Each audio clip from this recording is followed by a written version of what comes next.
예레미야 5장 1절에서 6절까지, 예레미야 5장 1절에서 6절까지 우리 한 목소리로 봉독하겠습니다. 너희는 예루살렘 거리로 빨리 다니며 그 넓은 거리에서 찾아보고 알라. 너희가 만일 정의를 행하며 진리를 구하는 자를 한 사람이라도 찾으면 내가 이 성읍을 용서하리라. 그들이 여호와께서 살아계심을 두고 맹세할지라도 식상은 거짓 맹세니라. 여호와여, 주의 눈이 진리를 찾지 아니하시나이까? 주께서 그들을 치셨을지라도 그들이 아픈 줄을 알지 못하며 그들을 멸하셨을지라도 그들이 징계를 받지 아니하고 그들의 얼굴을 바위보다 붓게 하여 돌아오기를 싫어하므로 내가 말하기를 이 무리는 비천하고 어리석은 것뿐이라. 여호와의 길 자기 하나님의 법을 알지 못하니 내가 지도자들에게 가서 그들에게 말하리라. 그들은 여호와의 길 자기 하나님의 법을 안다 하였더니 그들도 일제히 멍에를 끊고 결박을 끊은지라. 그러므로 수풀에서 나오는 사자가 그들을 죽이며 사막의 이리가 그들을 멸하며 표범이 성읍들을 엿본즉 거리로 나오는 자마다 찢기리니 이는 그들의 허물이 많고 반역이 심함이리이다. 아멘. 어제가 무슨 날이죠? 6.25 한국전쟁 기념일. 주일날 잠시 말씀드렸습니다. 전쟁으로 인하여 남과 북 사이에 이산가족이 수십만의 이산가족이 생겼습니다. 그리고 전쟁 통해 남쪽 안에 있는 사람들끼리도 피난길에 잊어버리고 이산가족이 많이 생겼습니다.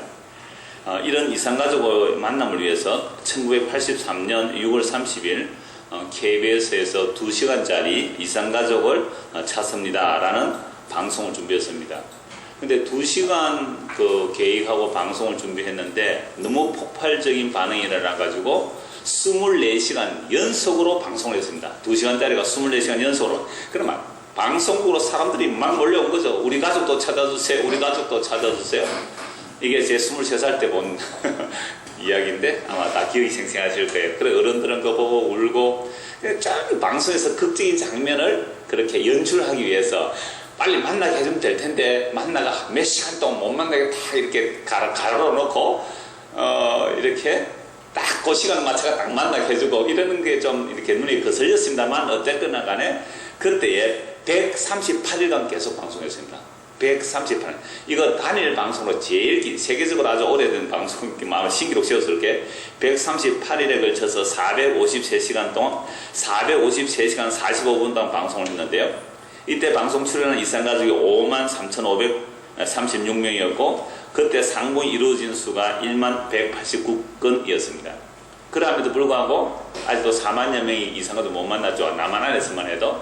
그리고 남북에는 벌써 뭐 수십만 명의 가족들이 못 만나고 있습니다. 아마 이들의 평생의 소원은 자기 가족을 찾는 것이며 그 가족을 찾아서 만나보는 것이 아마 소원일 것입니다. 그런데 오늘 말씀해 보니까 하나님께서 사람을 찾으신대요. 이산가족을 찾으시는 것보다 더하게 잃어버린 자를 지금 찾으신다는 겁니다. 근데 오늘 말씀 5장 1절을 보시면요, 사람을 찾으시는데 이렇게 말씀합니다. 너희는 예루살렘 거리로 빨리 다니며 그 넓은 거리에서 찾아보고 알아라. 그러니까 예루살렘 그 넓은 거리로 빨리 다니라. 왜 빨리 다녀야 되냐면 하나님의 심판이 지금 급하시기 때문에 그래요. 하나님의 심판이 지금 임박해 있기 때문에 예루살렘 거리로 빨리 다녀서 그 넓은 거리에서 찾아보고 알아라. 너희가 만일 정의를 행하며 진리를 구하는 자를 한 사람이라도 찾으면 내가 이 성읍을 용서하리라. 그 예루살렘 그 넓은 성읍, 그 넓은 길로 빨리 다니면서 한 사람이라도 찾아보아라. 정의, 옛날 번역에서는 공의로 되어 있는데 저는 공의라는 번역이 더 좋아요. 정의라는 것은 우리나라에도 뭐 정의사회 구현 그렇게 했던 적이 있잖아요. 그런 정의보다는 물론 그런 정의를 외쳐놓고서 자기들은 엉뚱한 짓 하고 지금 29만 원밖에 없다 그랬지 아마. 그래서 지금 뭐 세금 추징법을 새로 만든다 그러는데 그런 정의 아니란 말이죠. 그래서 저는 정의로 번역했는데 옛날 번역이 더 좋은 것 같아요. 공의. 공의를 행하고 진리를 구하는 한 사람으로 찾으면 내가 이 성읍을 용서하신다고 말씀합니다. 그 예루살렘의 그 수많은 사람들 가운데 공의를 행하며 진리를 구하는 한 사람만 있어도 내가 이 예루살렘 성읍을 용서하고 멸망하지 않겠다라고 말씀합니다. 우리 이 말씀을 보면 창세기 18장에 소돔과 고모라 성이 생각이 납니다. 하나님께서 소돔과 고모라 성에 제약이 관여한 것을 알고 그들을 심판하시기 위해서 그 사실을 보러 가기 전에 아브라함이 말씀하시죠. 아브라함 하나님의 친구가 되셨기 때문에 아브라함에게 알려주시는 겁니다. 그런데 아브라함이 덜컥 겁이 났죠. 소돔과 고모라 성에 자기 조카 롯이 살고 있기 때문에 하나님께 간구를 하는 겁니다. 그래서 하나님은 공의의 하나님이신데 악인과 죄인을 함께 죽이시면 안 되지 않습니까? 그런데 만약에 저 소돔과 고모라 성에 의인 50명이 있다면 하나님 어떻게 하시겠습니까? 근데 50명에서도 내가 그 성을 용서하리라. 자신이 없죠. 50명 안 될 것 같아서. 하나님 티끌과 같은 나라도 감히 주님께 여쭤옵니다. 이렇게 아주 겸손하게 주님께 구하죠. 45, 그중에 5명 빠진 45명이 어떻게 해요? 그래도 용서해준다. 40명, 30명, 20명, 10명까지 깎아 내려갔죠. 그래서 10명만 있어도 내가 그 성을 멸하지 않겠다라고 하나님께서 아브라함에 말씀하셨습니다. 그런데 그 소돔과 고모라 성에 의인 10명이 없었기 때문에 하늘에서 불이 내려와서 완전히 진멸당해 버렸죠. 그래서 하나님의 심판의 대명사가 된 게 소돔과 고모라 성입니다. 그래서 우리가 세상적으로 막 타락하고 환락의 도시를 보면 와, 이 도시가 소돔과 고모라 같다 그러잖아요. 그래서 전에 지훈이가 그랬죠. 일본에서 한 상배씩 오셨을 때 이 동네가 상남동 식사람 이 동네가 소돔과 고모라 성으로 불리는 상남동이다. 그러니까 그분이 일본에서 오신 분 한 말이 뭐냐 하면 우리가 소돔과 고모라인데 무슨 다른 소돔과 고모라가 있습니까? 해서 제가 옆에 있다가 얼굴이 제가 떳떳해졌습니다. 우리는 늘 그러잖아요. 다른 동네 막 더럽고 추한 그런 동네 보고 막 소돔과 고모라인데 누가 소돔과 고모라예요? 우리가 소돔과 고모라는 거죠. 그렇게 알지 못하면 성경을 사실은 제대로 못 보는 겁니다. 자, 그래서 소돔과 고모라에서 의인 10명이 없어서 멸망했는데 이 소돔과 고모라 성에서 의인이라고 불린 사람은 한 사람이거든요. 다른 사람은 의인이라고 안 불렀는데 롯만이 그 의인이라고 부름을 받았습니다. 그러면 롯이 어떻게 의인이라고 부름을 받았느냐라고 하면요, 두 가지를 말할 수 있는데 하나는 아브라함의 기도예요. 아브라함 하나님의 언약을 받았기 때문에 하나님과 사람 사이의 중보자의 역할을 합니다. 사람은 중보자가 될 수가 없어요. 그러나 모델로서 장차 예수 그리스도가 하나님과 사람 사이의 유일한 중보자가 되시는 것을 아브라함 통해 보여주시는 거예요.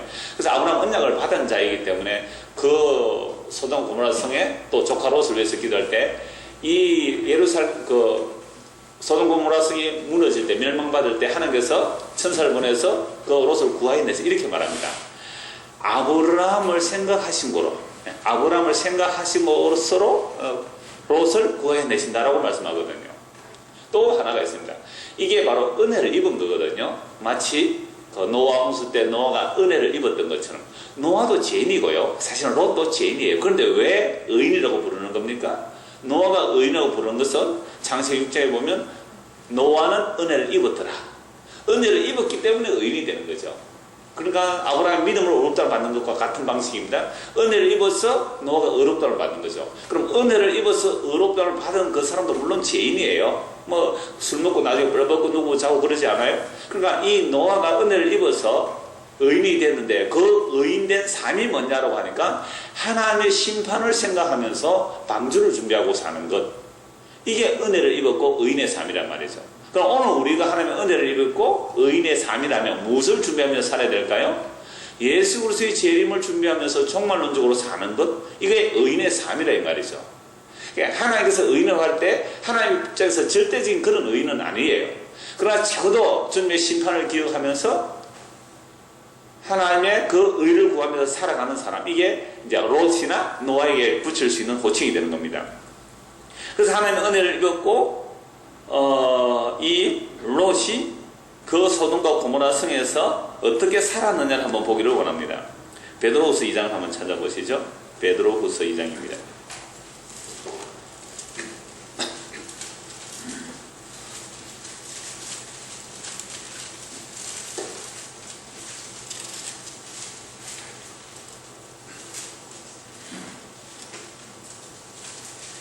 베드로후서 2장 6절 소돔과 고모라 성을 멸망하기로 정하여 죄가 되게 하사 구세에 경건하지 아니할 자들에게 본을 삼으셨으며, 그러니까 오늘날 우리의 뭐가 된다고요? 본보기 본을 삼어 있었으며 무법한 자들의 음란한 행실로 말미암아 고통당하는 의로운 롯을 건지셨으니 그러니까 소돔과 고모라 성에 의롭다는 말을 받은 사람 롯 한 사람 보내. 그래서 롯의 두 딸은 따라오다가 뒤를 안 돌아봤고 롯이 안에 뒤로 돌아봐서 이제 멸망당하죠. 근데 왜 롯이 은혜를 입어서 의롭다는 받는가 하니까 그 무법한 자들의 음란한 행실로 말미암아 고통당하는 의로운 롯 이렇게 돼 있죠. 8절에 이는 이 의인이 그들 중에 거하여 날마다 저 불법한 행실을 보고 들으므로 그 의로운 심령이 상함이라. 그러니까 그 속이 상했다, 마음이 상했다 이 말이죠. 그러니까 소돔과 고모라 성에서 떠날 만한 믿음은 없었다고 봐야 되죠. 떠나면 뭐 어렵게 살겠죠. 유목민으로 살면 되는데 아브라함은 이곳저곳 나그네 유목민으로 살았지 않습니까? 근데 소돔과 고모라 너무 살기 좋은 도시였어요. 그래서 거기서 마치 에덴 동산 같았다고 그렇게 좋은 살기 좋은 곳인가 떠나지는 못했는데 그 성읍의 사람들하고 어울릴 수는 없었던 거예요. 그래서 그 성읍 사람들에 의하면 이 롯은 왕따 당한 삶이에요. 그러니까 이 주변인이죠. 경계인이란 말이죠.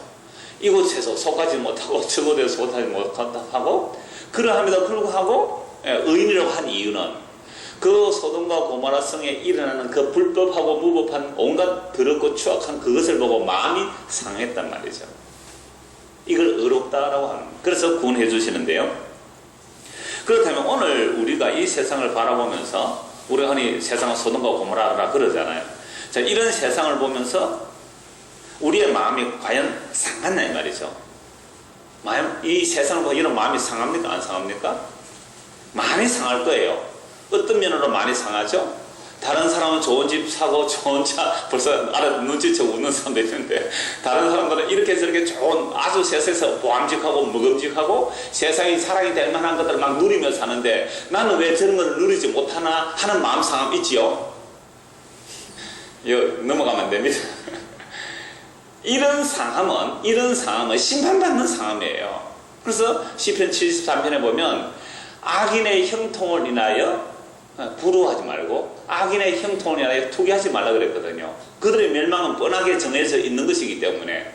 그래서 지금 롯이 마음이 상한 이유는 소돔과 고모라 성에서 잘 먹고 잘 살며 쾌락을 누리며 사는 그런 사람들이 부러워서 마음이 상한 게 아니고 그들의 죄악으로 인하여 마음이 상했단 말이죠. 그런데 뭐 가족을 데리고 다른 데 떠나가면 되지만 떠나지는 못하고 마음이 상해서 다른 사람들은 지금 한 잔 먹고 마시며 부어라 마시라면서 도시 문화를 즐기고 있는데 이 롯만 혼자 성문 어기에 나와서 홀로 성문 앞에 있는 거죠. 그때 누가 오죠? 천사가 오잖아요. 하나님 보낸 천사가 그 성으로 올 때 나그네인 줄 알고 얼른 자기 집으로 영접하죠.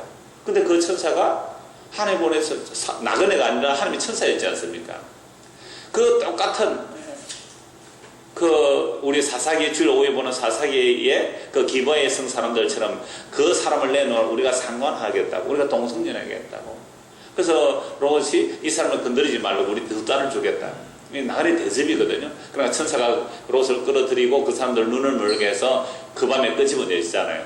그때 롯의 사이들에게 약혼을 한 자들에 가서 떠나자고 하니까 자기 장인의 말을 농담으로 이겼죠. 이 살기 좋은 곳을 떠나 어디로 간단 말입니까? 이 살기 좋은 곳이 왜 갑자기 멸망한단 말입니까? 그런 농담하지 마세요 라고 따라가지 않았고 그래서 그래도 미정미였어요. 롯 한번 보십시오.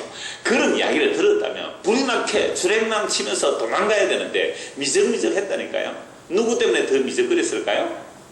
아내 때문에 더 미적거려요. 어디 가자 하면 이렇게 여자가 좀 꾸미는 게 있어서 시간이 늦잖아요. 우리 집 사람 굉장히 빨라요. 어떤 애 내보다 먼저 나서가 있습니다. 뭐하러 가는데 총알같이 나가는데 하여튼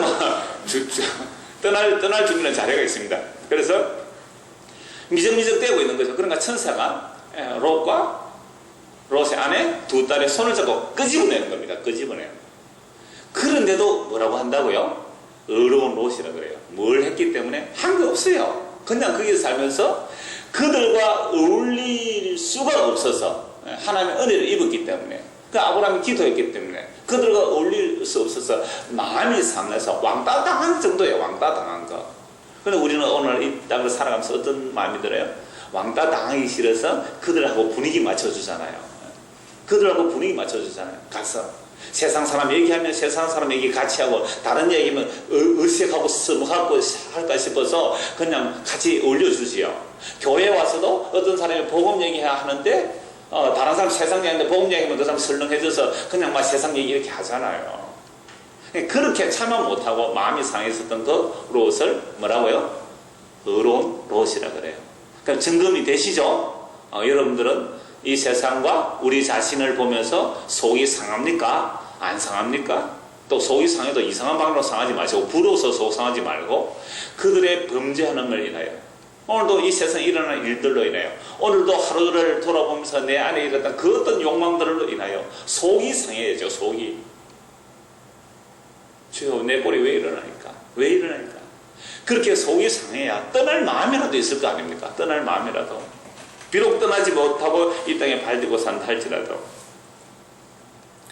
그래서 이 소돔과 고모라 성에 의인 10명이 없어서 멸망했는데요. 오늘 말씀 예레미야에서는요. 의인 몇 명이 없어서 멸망한다는 거죠? 한 명입니다. 한 명. 의인 한 명만 찾아도 내가 용서한다고 말합니다. 그래서 정의를 행하며 진리를 구하는 사람 한 사람도 없었기에 예루살렘을 멸망했습니다. 여기서 정의와 진리를 올바르게 살고 신실하게 산다. 뭐 세 번역은 이렇게 번역을 합니다. 근데 올바르게 살고 성실하게 산다라고 번역하면 애매하게 됩니다. 왜? 이 세상에도 올바르게 살고 성실하게 사는 굉장히 많거든요. 법 지켜가면서 성실하게 올바르게 사는 사람 굉장히 많아요. 이 세상에. 그런 사람 많은데 왜 멸망하느냐? 그렇게 하면 안 됩니다.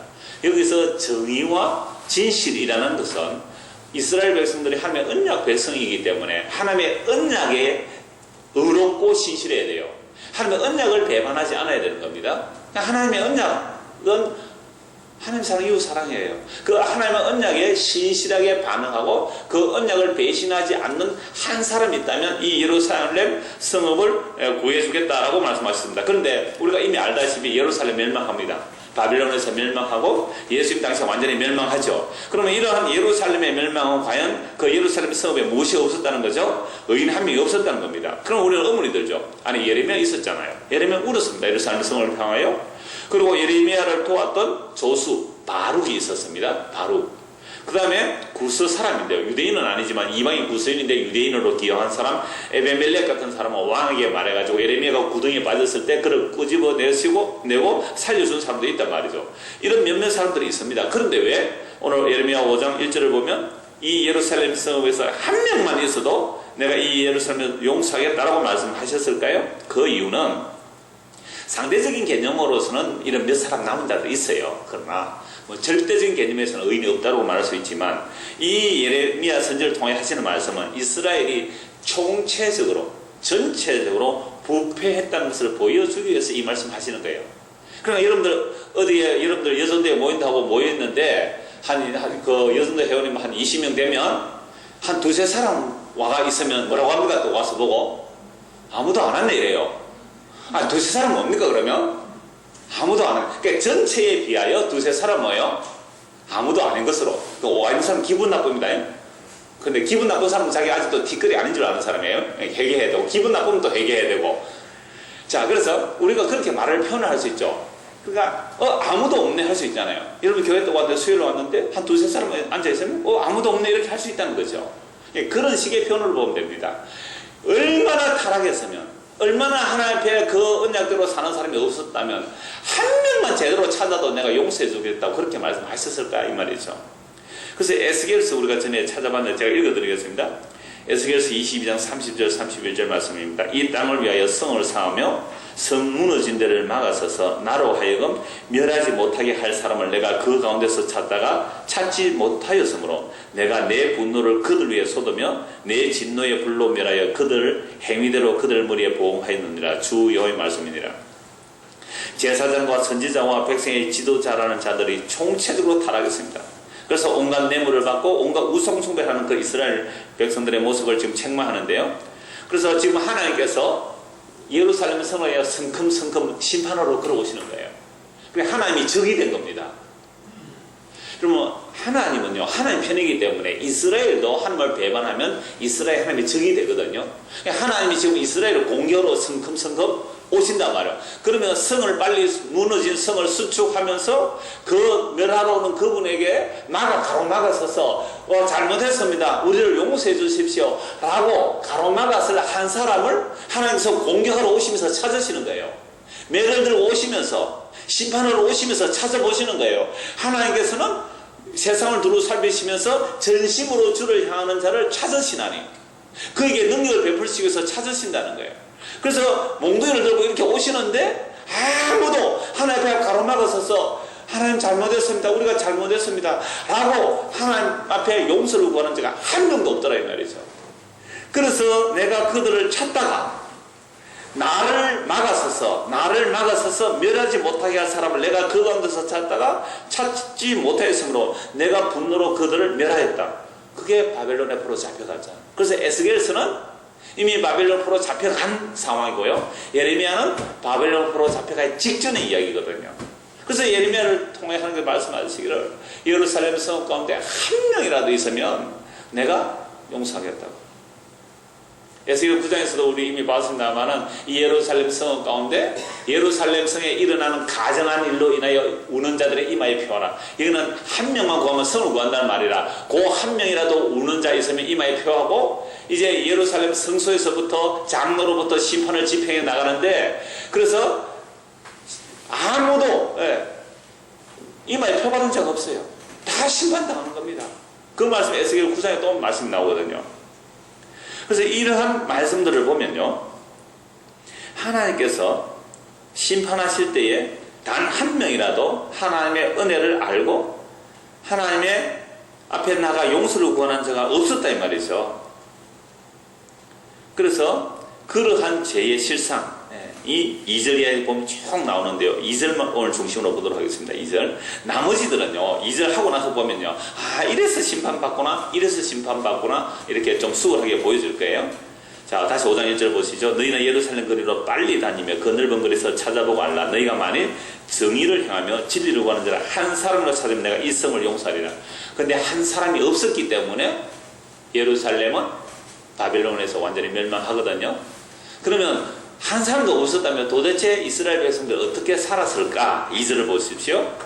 그들이 여호와께서 살아계심을 두고 맹세할지라도 실상은 거짓 맹세니라. 여호와의 살아계심을 두고 맹세를 하는데요. 그런데 그 맹세가 거짓이라 이 말입니다. 오늘 4장 1절 한번 보시죠. 4장 2절입니다. 4장 2절. 진실과 정의와 공의로 여호와의 삶을 두고 맹세하면 나라들이 나로 말미암아 스스로 복을 빌며 나로 말미암아 자랑하리라.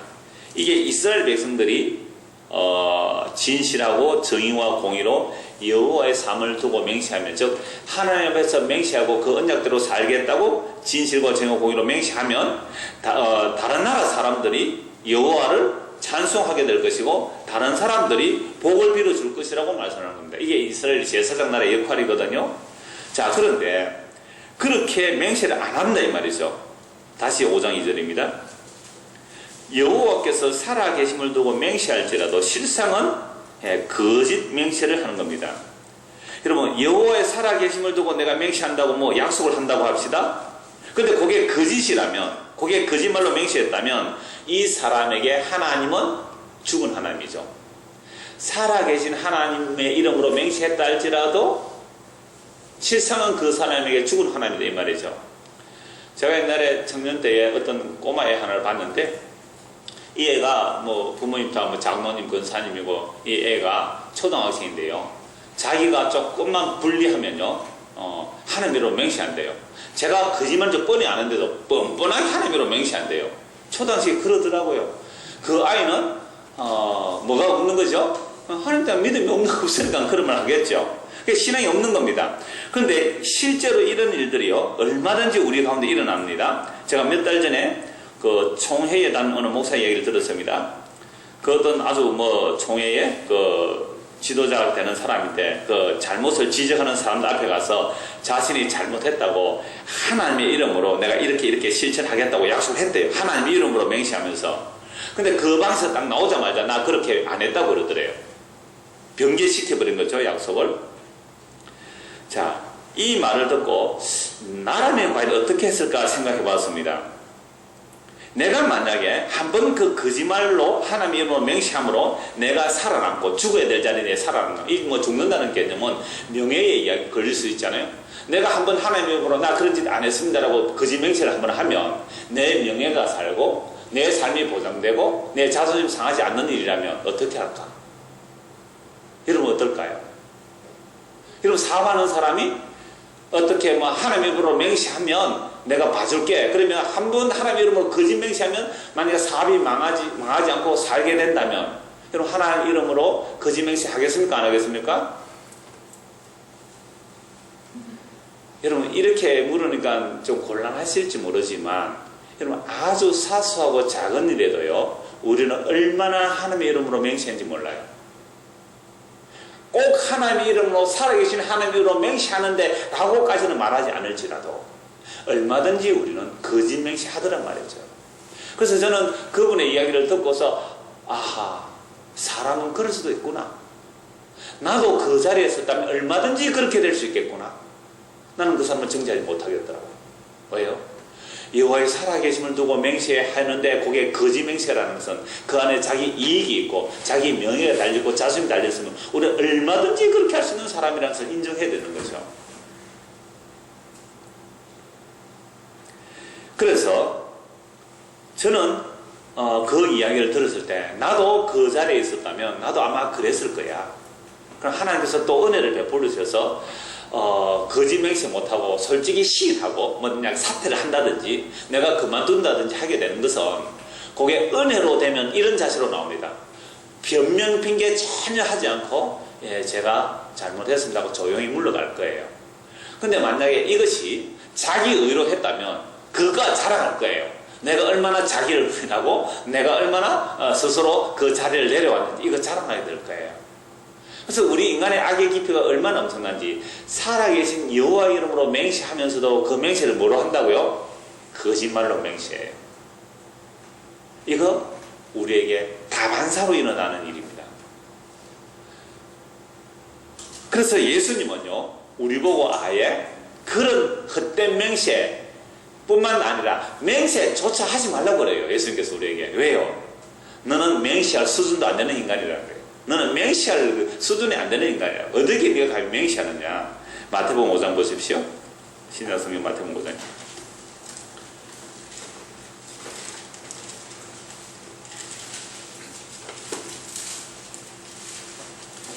33절.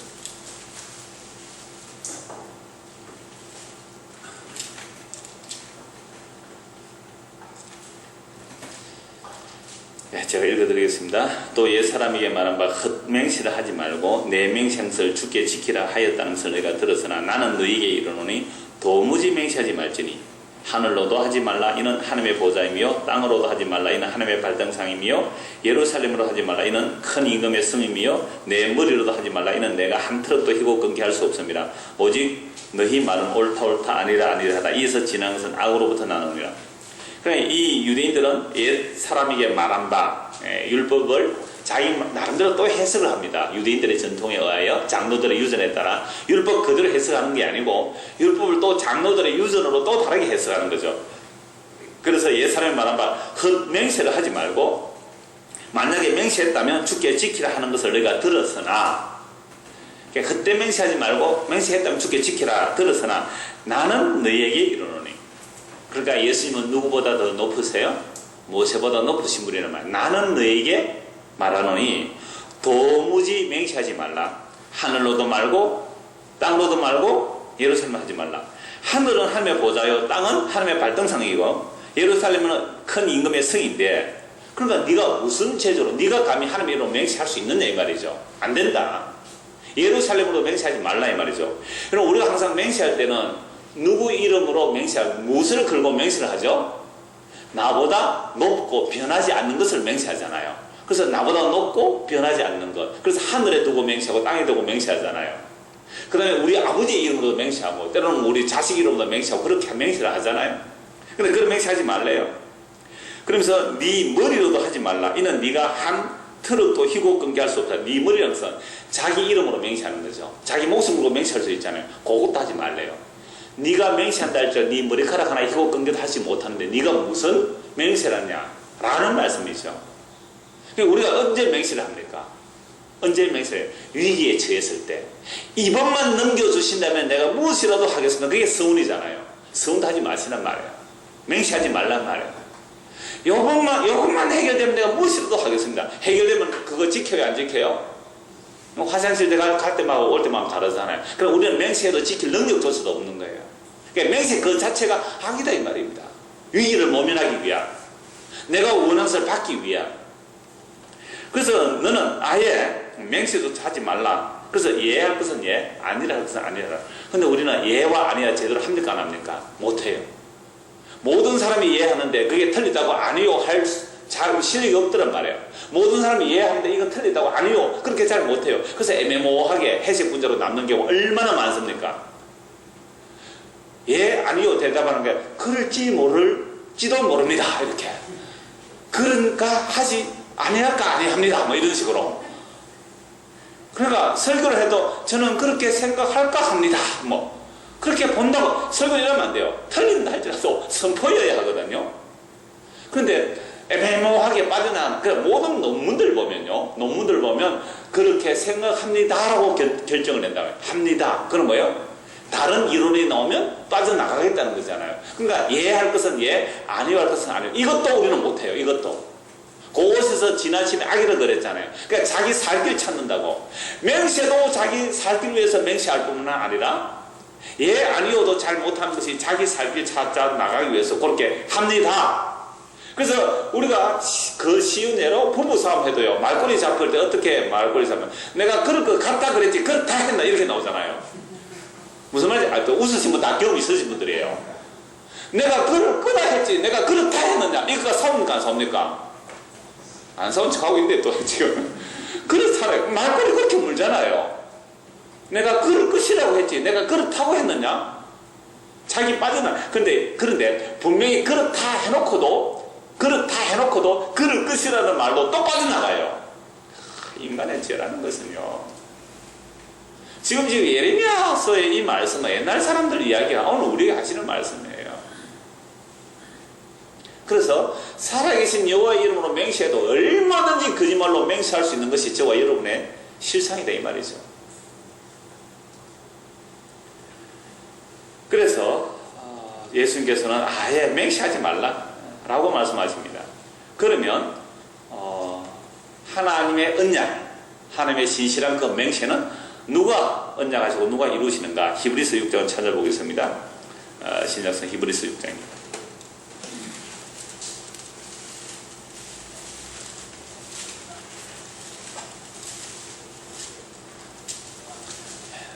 13절 보시죠. 하나님이 아브라함에게 약속하실 때 가르쳐 맹세할 자가 자기보다 더 큰 의가 없으므로 자기를 가르쳐 맹세하여. 그러니까 하나님께서 맹세하시는 거예요. 그러니까 아브라함에게 하나님 맹세하시면 아브라함에게 일방적인 은혜 언약을 베푸시는 겁니다. 하나님은 자기보다 높으신 분이 없기 때문에 자기 이름으로 맹세할 수 있어요. 근데 우리는 우리보다 높은 분이 많았기 때문에 우리 누구하고 맹세합니까? 뭐 아버지 이름으로 맹세한다? 하나님 이름으로 맹세한다? 근데 그런 맹세 하지 말라 그랬잖아요. 왜? 우리 맹세를 지킬 수 없는 자들이기 때문에. 하나님은 더 높으신 분이 없기 때문에 자기 이름으로 맹세하세요. 그래서 아브라함에게 복을 주신다면 반드시 복을 주시고야 마는 거예요. 아브라함이 어떠한지 상관없습니다. 아브라함이 거짓말을 하든지 아브라함이 뭐 어떤지 그거 상관없이 하나님이 자기 맹세를 신실하게 이루내신다 이거예요. 이게 아브라함이 베푸신 하나님의 일방적인 은혜의 언약입니다. 그러니까 오늘 우리가 공부하는 것은요, 우리 맹세와 우리의 결단으로 택도 없는 소리입니다. 하나님께서 아브라함에게 하신 그 언약대로 우리에게도 일방적인 믿음으로 올바른 이 은혜를 베풀어 주셔서 구원해 나신다 이 말이죠. 그래서 하나님의 맹세는 하나님의 자기 이름으로 하신 겁니다. 이르시되 14절 내가 반드시 너에게 복주고 복주며 너를 번성히 하고 번성히 하리라 하셨더니 그가 이같이 오래 참아 약속을 받았느니라. 사람들은 자기보다 더 큰 자를 가리켜 맹세하나니 맹세는 그들이 다투는 모든 일의 최후 확정이니라. 그래서 맹세할 때 자기보다 더 큰 데를 가리켜 맹세하는 것은 이제 그 논란을 종지부 찍자는 거죠. 최후 일의 확정이죠. 맹세는 끝이잖아요. 그래서 하나님은 약속을 기업으로 받는 자들에게 그 뜻이 변하지 아니함을 충분히 나타내시려고 그 일을 맹세로 보증하셨나니 이는 하나님이 거짓말을 하실 수 없는 이 두 가지 변하지 못할 사실로 말미암아 앞에 있는 소망을 얻으려고 피난처를 찾는 우리에게 큰 안위를 받게 하려 하심이라. 우리가 이 소망을 가지고 있는 것은 영혼의 닭 같아서 튼튼하고 견고하며 휘장 안에 들어가나니 그리로 앞서가신 예수께서 멜기세덱의 반차를 따라 영원히 대제사장이 되어 우리를 위하여 들어가셨느니라.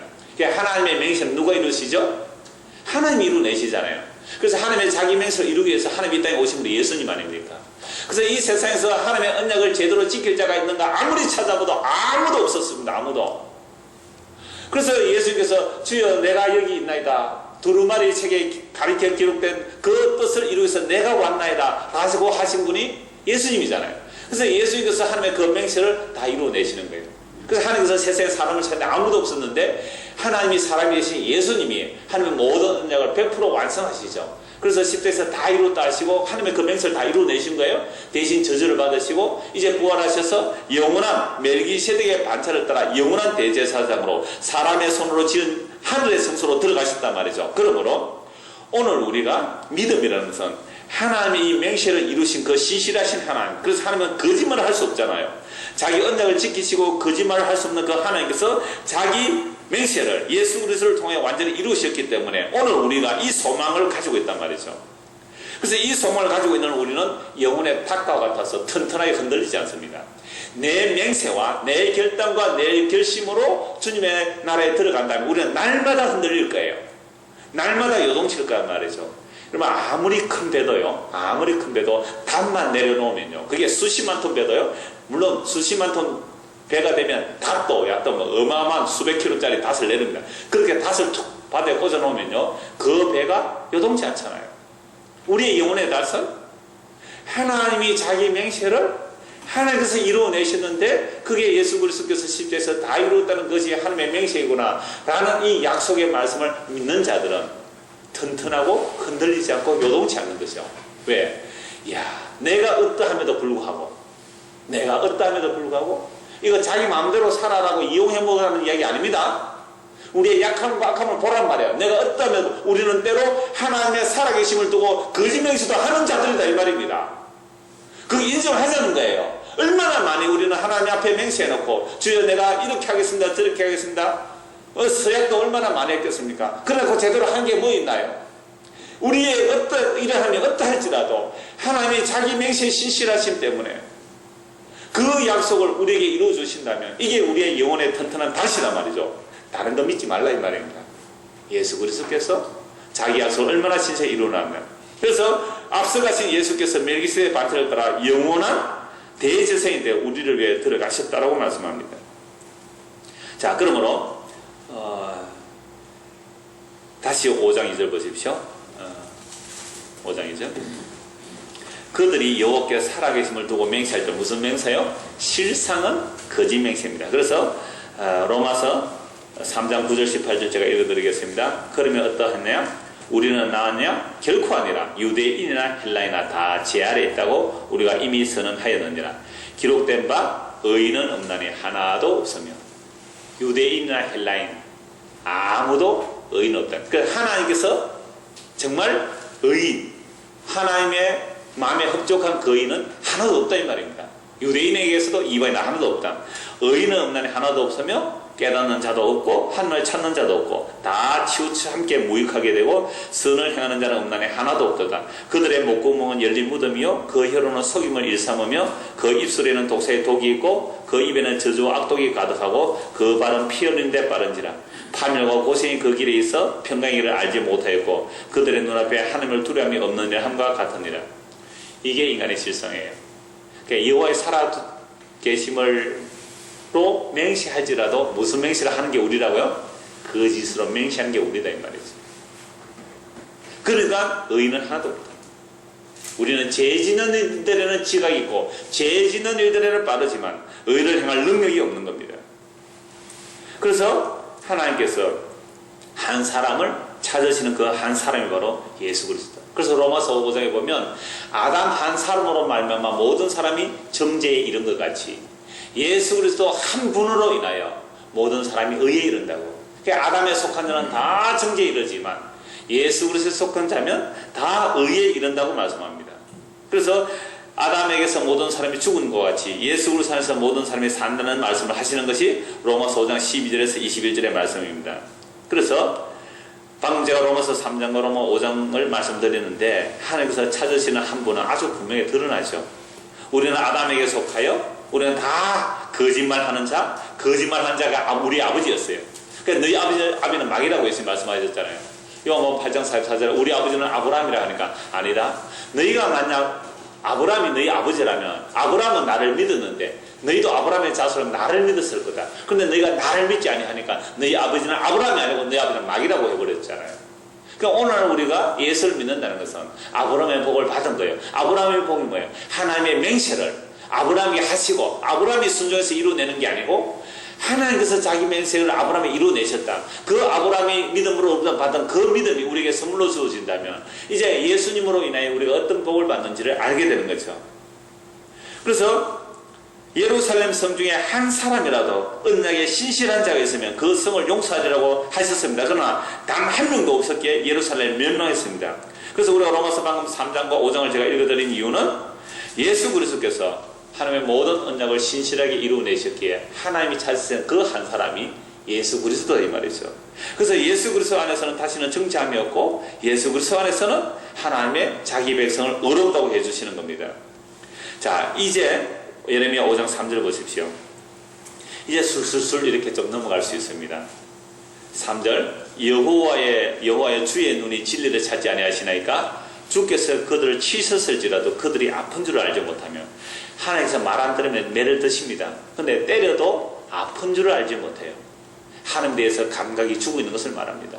하나님의 징계를 느끼지를 못해요.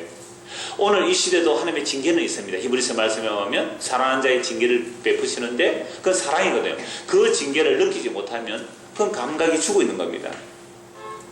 자, 그들을 치셨을지라도 그들이 아픈 줄 알지 못하며 그들을 멸하셨을지라도 그들이 징계를 받지 아니하고 그들의 얼굴을 바위보다 굳게 하여 돌아오기를 싫어하므로 얼굴이 바위래요. 후한무치라 그러세요. 얼굴이 두꺼워서 아예 부끄러움 모르는 자. 얼굴이 바위래요. 마음이 바위저래요. 아예 하나님께서 지금 징계하신데 그거조차 싫어하고 감각도 없는 자가 되었습니다. 그래서 내가 말하기를 4절 이 무리라는 것은 일반 백성들을 말합니다. 이 무리는 비천하고 어리석은 것뿐이다. 여호와의 길 자기 하나님의 법을 알지 못하네. 백성들이라서 그렇겠지.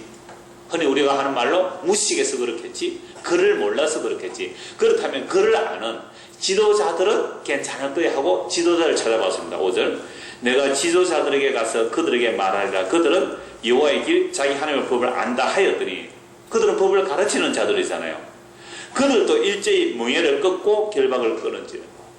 이거 앞에서 본 말씀입니다. 여호와 그 기름 부음 받은 자의 매인 그 멍에와 결박을 꺾어버렸죠. 이 멍에는 원래 짐승에 매는 거잖아요. 그 결박은 짐승에 매는 겁니다. 그러면 짐승에 매는데 이 짐승이 그 결박을 멍에를 꺾어버리고 결박을 끊어버렸다는 것은 이스라엘을 지금 짐승으로 비유하는 겁니다. 짐승은 사람의 결박에 사람의 줄에 묶여 있어야 짐승이에요. 사람의 결박에 묶여 있지 않으면 그 짐승은 덜짐승이 돼요. 덜짐승. 그래서 하나님께서 이스라엘 백성을 사랑의 줄로 묶어두었는데 그 사랑의 줄이 싫다고 멍에를 꺾어버리고 줄을 끊어버리고 마음대로 도망다니는 모습. 그게 다음 주에 보면 온갖 제약들이 다 나오는데요. 그것은 이제 7절에 쭉 나오는 말씀입니다. 그래서 지도자들이 이러하더라. 지도자들이 너희들은 여호와의 길 자기 하나님의 법을 안다 하였더니 그들도 일제히 멍에를 끊고 결박을 끊은지라. 그러므로 6절입니다. 수풀에서 나오는 사자가 그들을 죽이며 사막의 이리가 그들을 멸하며 표범이 성읍들을 엿본저. 짐승이 우리 간을 벗어나면 사나운 짐승들의 밥이 되죠. 이거 예루살렘을 짐승으로 비유하는 겁니다. 하나님의 백성이 하나님의 법을 버리고 벗어나니까 짐승들에게 먹히는 것처럼 바벨론에 의하여 이들이 먹힘을 당하고 멸망을 당하는 겁니다. 그리로 나오는 자마다 찢기리. 이는 그들의 허물이 많고 반역이 심하다라고 말씀합니다. 자, 그러므로 오늘 다시 5장 1절 보시면 예루살렘에 하나님의 공의를 행하는 한 사람이 없어서 예루살렘이 멸망한다고 한 사람만 찾으면 내가 이 성을 용서하리라고 하셨습니다. 그러나 그 한 사람을 찾을 수가 없어서 예루살렘이 멸망했습니다. 이 말씀을 보고 많은 사람들이 우리가 하나님 앞에 이 차원의 한 사람이 되자라고 말한다면 그건 그 사람의 또 자기가 하나님 앞에 어떤 중보자로 세워지자 이런 쪽으로 하면 굉장히 멋있어지죠. 야, 나로 인하여 이 대방도 멸망하지 않는다. 굉장히 멋있어지잖아요. 이런 쪽의 운동을 하는 사람들이 굉장히 많아요, 오늘날. 물론 기도하십시오. 자원을 위해 기도하고 대방을 위해 기도하십시오. 그러나 하나님과 사람 사이에 우리가 그것을 중보하고 가로막을 수 있는 자가 안 됩니다. 우리는 형제를 위해 기도할 수는 있어요. 이 소돔과 고모라 같은 차원에서 기도할 수 있어요. 이 대한민국을 놓고 기도를 하십시오. 마땅히 기도해야 됩니다. 그러나 그 기도를 통하여 내가 동일하게 심판받는 죄인의 자리에 서야 되는 겁니다. 심판받는 죄인의 자리. 그 예레미야는 선지자로서 하나님의 말씀을 선포하기도 하지만 자기가 죄인의 자리도 쓴다 그랬잖아요. 죄인의 자리에 서서 하나님과 사람 사이에 가로막고 서실 분은 예수 그리스도 뿐입니다. 하나님과 우리 사이에 가로막아 서실 중재자는 예수 그리스도 당신뿐입니다. 주여 나를 불쌍히 여소서. 이게 하나님이 오늘 이 시대에 찾으시는 하나님의 백성들입니다. 이 은혜가 저와 여러분에게도 임하기를 소원합니다. 기도하겠습니다. 하나님 아버지, 한 사람이 없어서 예루살렘이 멸망했습니다. 그 한 사람으로 오신 분이 바로 예수 그리스도입니다. 그러면 누구든지 예수 그리스도 안에 있는 자는 결코 정죄함이 없다는 이 놀라운 복음의 소식이 우리에게 들려지게 하시고 믿어지게 하셔서 이제 예수님만 의지하는, 다른 세상의 헛된 것들 의지하지 않고 주님만 의지하는 믿음의 사람들로 저희를 세워주시옵소서. 예수 그리스도 이름 받들어 기도드리옵나이다. 아멘.